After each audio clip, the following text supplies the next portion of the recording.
Coffee mix, kape na, gamot pa. Mabibili sa mga butika. Para sa damit na ka-bloom sa bango, subukan ang Charm Fabric Conditioner. Charm Fabric Conditioner with Stay Fresh technology.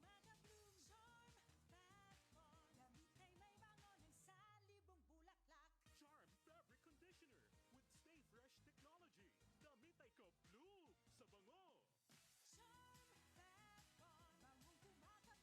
bango. Charm Fabric Conditioner, manufactured by ACS Manufacturing Corporation, ISO certified, world-class quality.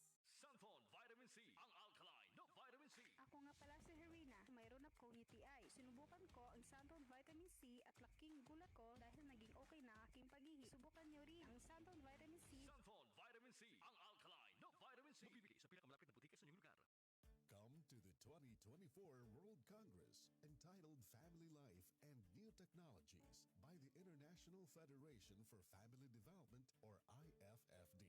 Inspiring speakers and experts will share valuable insights on parenting tips and strengthening family ties in this fast-paced modern world. The 2024 IFFD World Congress will be on February 24 to 25, 2024 at the Waterfront Hotel. Ito na nga mga kasama dahil may special tayong bisita mula sa labas ng himpilan para sa ating person of the day. Ayan, kasama natin ang mga taga Rotaract Club. Ayan, nandyan po si Mr. Ray Martcacho, District Rotaract Representative ng Rotaract Clubs of Rotary International District. Kasama naman natin si Mr. J.B. Balete, Hope Creating President ng Rotaract Club of Caloocan. At, ayan. At si Sir Ricky Angeles Jr., ang Vice President ng Rotaract Club of Caloocan. Person of the day. Person of the day. Ayan, isang magandang hapon po sa inyong tatlo. Welcome po sa DZXL. Anong latest? Hello. Hello po. Hello po. Magandang hapon. Magandang hapon po. Para sa mga tagapakinig natin, pakilala po tayo sa kanila, no, kung ano pong designation natin sa Rotaract. Sir. I'm District Rotaract Representative Raymond Cacho, covering the areas of Malabon, Nabotas, Caloocan, Valenzuela, San Juan, Pasig, Mandaluyong, and Province of Rizal. Ayan. At syempre ako naman po si Hope Creating President ng Rotaract Club of Caloocan, under po yan sa District 3800 ng Rotaract Clubs of Rotary International 3800. At ako naman po ang Vice President of Rotaract Club of Caloocan City. Ayan, isang magandang hapon po muli mula sa DZXL. Anong latest? Ayan, para sa mga tagapakinig natin na kanina pa nag-aabang, ito po, ano po ba ang Rotaract? At sino-sino yung mga bumubuo nito? So, ang Rotaract Club po is a non-government organization, which is an international organization under the Rotary International. At ito ay group of people ng mga young professional age 18 and above. Ayan, baka may additional po. Ayun. At syempre kinabibilangan siya ng mga young professionals, mga students sa iba't ibang lugar dito sa Pilipinas at sa buong mundo. Ayan, ano po ang nagagawang proyekto po nitong Rotaract Club po? Actually, marami. So, may basis kasi or may gabay ang Rotaract Clubs members. Yun yung tinatawag namin 7 areas of focus, kung saan yung mga proyektong isinasagawa ng aming mga clubs ay babase doon. Tulad, for example, may kinalaman sa health or sa education. So yun yung mga projects na usually ginagawa namin. Sir, pwede ba kaming makahingi ng isang example kung ano yung, halimbawa sa education, ano yung mga project na nagawa nyo para malinaw din sa ating mga nakikinig sa atin sa radyo? Ayun. So, pagdating sa education, sa Rotaract Club of Caloocan, meron kaming tinatawag na mobile education, kung saan ito ay weekly tutorial lessons pagdating sa reading, writing, and mathematics. So, bumababa kami sa mga community, humahanap kami dun sa mga kabataan na mga hirap magsulat, hirap magbasa, at para mas mapadali yung aming pag-identify dun sa mga beneficiaries, ay nakikipagtulungan kami sa mga barangay officials. Gano'n na rin sa mga schools. Kasi mas may data sila kasi kung sino yung mga students na hirap sa ganitong mga aspeto. Bale, meron din po kayo mga volunteer teachers. Yes, Yeah. opo. Yes. Ganon, okay. And majority ng volunteer teachers namin, galing din sa Rotaract Club. Ayan, yung ano, ayan, tanong ko lang sir, no, since mga volunteers, ano po ba yung mga specific na volunteers niyo po at paano po ba, kunyari, may gustong sumali, di ba po? Magpa-member. Ayun, ang kagandahan sa Rotaract Club kasi open siya para sa lahat. So, by invitation actually. So, ang basis ng pag-recruit namin ng members, dapat yung co-member din namin ang mag-invite dun sa Okay. aspiring member. Parang kakilala nung member. Pero wala naman pong age limit, age bracket. Before meron. Before meron po siya kasi dati po ang limit lang siya for 18 to 30 years old. So ngayon nagkaroon po ng provision yung Rotary International na yung Rotaractors kahit na mag-exceed siya sa 30 years old, pwede pa rin siya maging member as long as willing siya to commit. Then kasi meron kaming transition ano siya, dati siyang program ni Rotary. So kung alam po natin yung Rotary clubs, so kami po yung younger generation ng Rotary clubs. So ini-encourage kami na pwede kaming sumali both Rotary and Rotaract. Doon kami nagkakaroon ng connections and other activities na pwede namin gawin sa community. Bale, ang sakop nyo po na mga beneficiary ay kung ano yung, halimbawa, Rotaract Caloocan. Or pwede pong umiikot kayo sa ibang lungsod. Ano? Hindi naman siya limited. Yun ang kagandahan sa Rotaract Club or sa kahit sa Rotary. Hindi siya limited kung saan lang kami naka-area. For example, sa Rotaract Club of Caloocan, meron kasi kami mga tinatawag na sister clubs eh. So kung may mga ibang clubs sa ibang lugar, pwede namin bisitahin kung saan nakikipag-collaborate kami sa mga community services nila. So, more on community services po. Yun po. Sa Pilipinas po kasi maraming Rotaract clubs po talaga. So composed po tayo kasi ng 10 district. So bawat area sa Pilipinas merong kanya-kanyang distrito. So merong mga Rotaract clubs sa bawat lugar na pwedeng mag-reach out sa community. At yung mga Rotaract clubs na yun, pwede sila mag-tie up to reach lalo-lalo na yung mga unprivileged people natin. Okay. Sir, pwede ba natin i-explain sa ating mga tagapakinig? Kasi maraming mga nakakakita sa kanila nung 4-way test na signage sa labas ng Rotary. Ano ba yung signage na yun? Tungkol saan? Para mas madali lang nilang maintindihan. So, yun. So yung 4-way test, ito kasi yung pinaka nagiging panuntunan ng mga Rotaractors at the same time ng mga Rotarians dun sa gagawin nila sa lahat sa araw-araw. Hindi lang as member of Rotary, as individual, yung is it the truth, lahat ba dapat tama, is it fair to all concerned, will it build goodwill and better friendship, and it will be beneficial to all concerned. Yun yung mga pamantayan na ginagawa namin para yung mga proyekto ay dapat talaga makatuon sa mga community. At the same time, pwede din as a people kasi pwede mo siya i-apply sa sarili mo din yung 4-way test na ginagawa ng Rotary. Ayan sir, sabi niyo po kanina na may iba't ibang Rotary Club sa iba't ibang cities, di ba, dito sa Metro Manila. Iisa lang po ba yung layunin nun o may iba't iba po kayong proyekto? Bawat Rotaract or Rotary Club, marami talaga silang mga projects. At syempre ngayon, lalo ngayong taon, isa sa main focus ng Rotary International is tungkol sa mental health. So isa yun sa mga focus natin, lalo ngayon, yun yung trend po talaga ngayon at kailangan natin masolusyonan kasi ultimo bata, meron talagang ganong cases at kahit na sa edad natin at sa mas mga adult, yun talaga yung most na nagiging problem namin for today. Pero sa lahat ng mga Rotaract or Rotary clubs, depende minsan kung ano yung line ng mga members nila. For example, merong mga Rotaractors na mostly majority is nasa education field. Yung iba talaga nasa business. So kung ano yung meron sa heart nila at yung kaya nila may offer.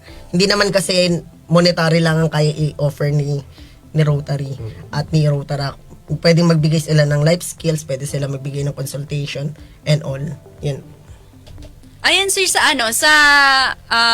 sector naman ng kabataan, ano yung mga nakalatag nyong programa para sa kanila? So, for example, sa amin, sa Rotaract Club of Caloocan, nakafocus kami kasi sa mga health programs eh. Maliban sa meron kaming mga medical missions na binababa in tie-up sa ibang mga NGOs din.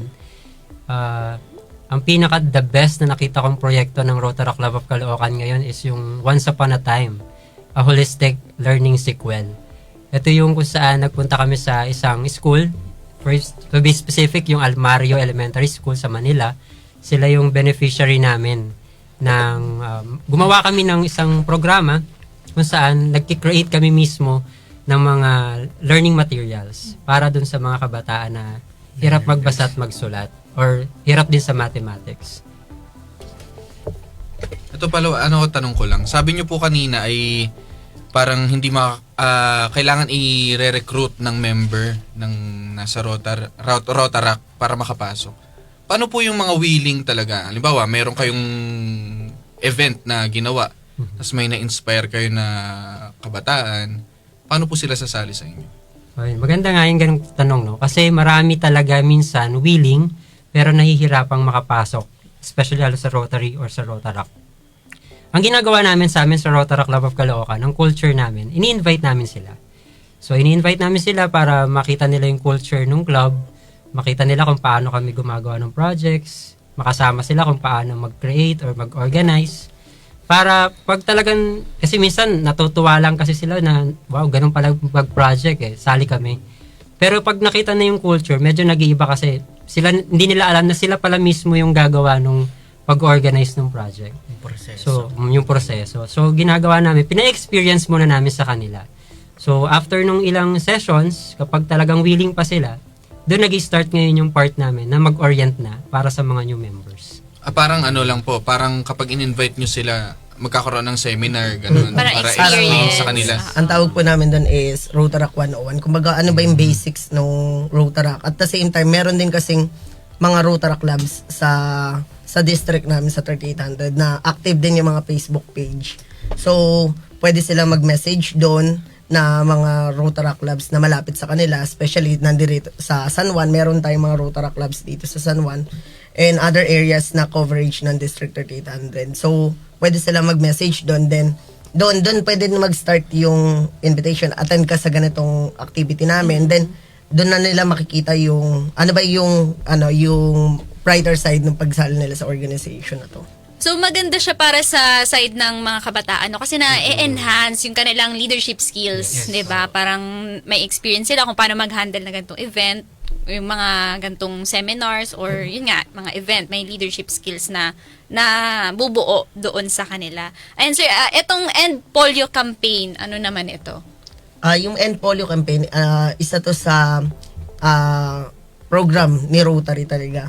So, kung mapapansin natin, yung mga binibigay sa mga health center na polio vaccine and oral vaccine ng polio, mostly, yan ay funded.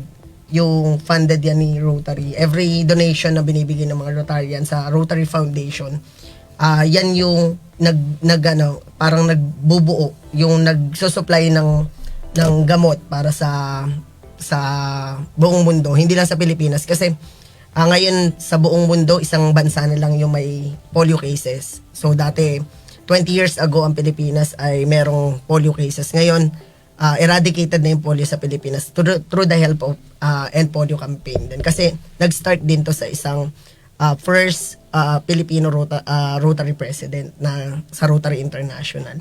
So yan yung mahalagang milestone talaga din ni Rotary pagdating sa fighting diseases. Kasi isa din yun sa trust and areas of focus ng Rotary. Diba, napakaganda nung kampanya nila na End Polio Campaign. And aside sa ganung mga proyekto, sir, baka meron pa kayong mga nakalatag na proyekto ngayong taon para maipaalam din natin sa publiko at kung saan siya gaganapin. Yan, so merong mga projects in different organization, different clubs sa district, and then meron din kami mga tinatawag na flagship or district-wide project, which is yung Project Pag-asa. Yung Project Pag-asa is pagbasa and pagbilang. So, lalo ngayon galing tayo sa pandemic as teacher by profession. So, isa din yun sa focus ko as the leader of the district na mababawasan yung illiteracy at saka yung problem natin sa numeracy. Kasi yun yung natin problem din na kinaharap ngayon ng education sector. Then yung mga Rotaract clubs kagaya nila, meron din silang mga focus which is health. Minsan yung iba ay tungkol naman sa creating work. Kumbaga, nagbibigay sila ng livelihood program. And syempre, focus din tayo sa environment kasi kailangan na din natin pangalagaan yung environment natin ngayon para mas maingganyo at mas ma-enjoy ng susunod na generation yung ating mundo. Ayan, so bukod sa education sector, meron din sa environment, Yes, tama ba? yes. Sakop, halos karamihan Yes, ng sektor ay sakop ng Rotaract. Ayan. Sir, matanong ko lang, ilan yung estimated members nyo sa buong Pilipinas? Tsaka yung parang district or chapter? Sa buong Pilipinas, meron kasi tayong 10 distritos. Almost million na po yung member ng Rotaract. And then sa district po natin ay meron tayong 1,130 plus members dito sa 3,800. At karamihan po ay yung professionals, Yes po. mga professionals po.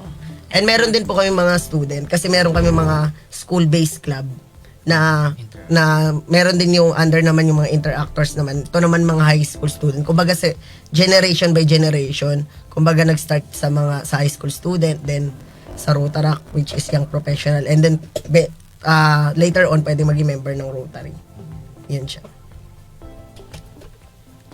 Ayan sir, bilang panghuli po, baka may mensahe kayo sa ating mga tagapakinig, panawagan, tungkol sa inyong organisasyon. Ayan. Sobrang saya po kasi ng Rotaract. Yung way back 2008, naging presidente po yung dad ko ng Rotary Club. Then po kami na-inspire na why not to try ba't hindi namin subukan ni Kuya na mag-Rotaract muna, then mag-Rotary. Then ngayon, naging vice president na din po ng Rotaract. Then, alam niyo po yung feeling na ang dami niyo napapangiti na mga bata, di lang bata, mga matanda. And syempre yung mga may mga kapansanan, ganito, ganyan. Sobrang sarap sa feeling na matulungan natin sila. And now, alam ko po NGO, pero yun rin po ang dahilan kung bakit nag-SK chairman din po ako dun sa amin, sa barangay po namin. Dahil po sa Rotary? Yes po, para lumawak din yung pagtulong ko sa mga kabataan. Yun po. Ayan sir. Ayun, so sa mga katulad namin na mga young professionals and students na willing maging bahagi ng ganitong programa sa mga komunidad na kinabibilangan natin, huwag kayong mahiya na mag-reach out sa mga Rotaract clubs na nasa inyong mga lugar. So usually naman may mga Facebook page lahat, may IG, may Twitter. Madaling i-contact lahat ng ating mga members. Mababait naman yung mga yan. At yon, sa paparating na this coming February 16 to 18, magsasama-sama lahat ng Rotaract clubs ng Pilipinas sa Cebu. Ito yung tinatawag naming Pilipinas Rotaract Convention. So, yan, speaking of Pilipinas Rotaract Convention, yun yung way din namin. Kasi isa sa motto ng Rotaract is the fellowship through service. So, hindi lang basta nagbibigay ng service sa community as well as nag-e-enjoy din yung mga members ng Rotaract. At least, hindi lang sila puro public service, but syempre, kailangan din maband din yung together yung mga Rotaractors sa iba't ibang lugar at the same time dun sa bawat club nila. So yun mga sir, bago tayo magtapos, syempre may tatanong kami sa inyo.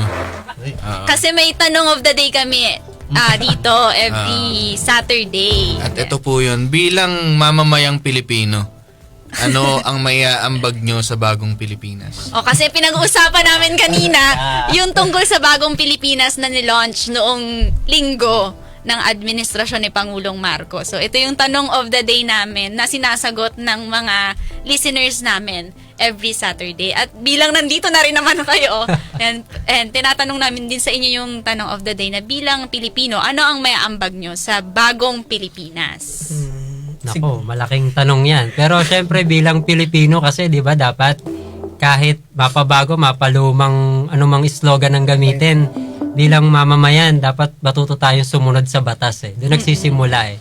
Kasi kung yung simpleng batas hindi natin kayang sundin, hindi natin makikita yung bagong Pilipinas. Kala ko, I invoke my rights.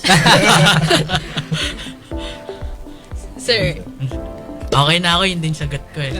Copy-paste na. Copy-paste. Tsaka syempre as kabataan, syempre hindi lang tayo stay lang kung ano yung nai-enjoy natin ngayon. Pwede naman din tayong tumulong para mas papalago pa natin yung Pilipinas. Kasi sa simpleng pagbigay natin ng serbisyo sa kapwa kabataan at the same time sa community natin, makakatulong tayo sa pagbabago ng Pilipinas. Oh, Yan.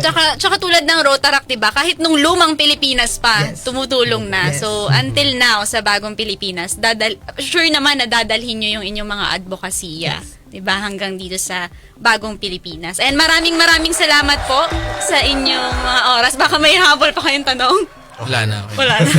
Satisfied na sila. Yes. Ayun. Maraming salamat po si Sir Raymart Cacho, ang District Rotaract Representative for Rotaract Clubs of Rotary International District.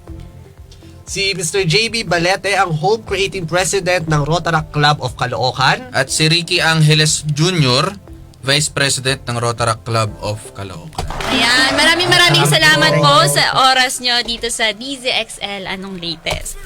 Of the day. At sa mga tagapakinig. Para sa damit na ka-bloom sa bango, subukan ang Charm Fabric Conditioner. Charm Fabric Conditioner with Stay Fresh technology. Damit ay ka-bloom sa bango. Charm Fabric Conditioner, manufactured by ACS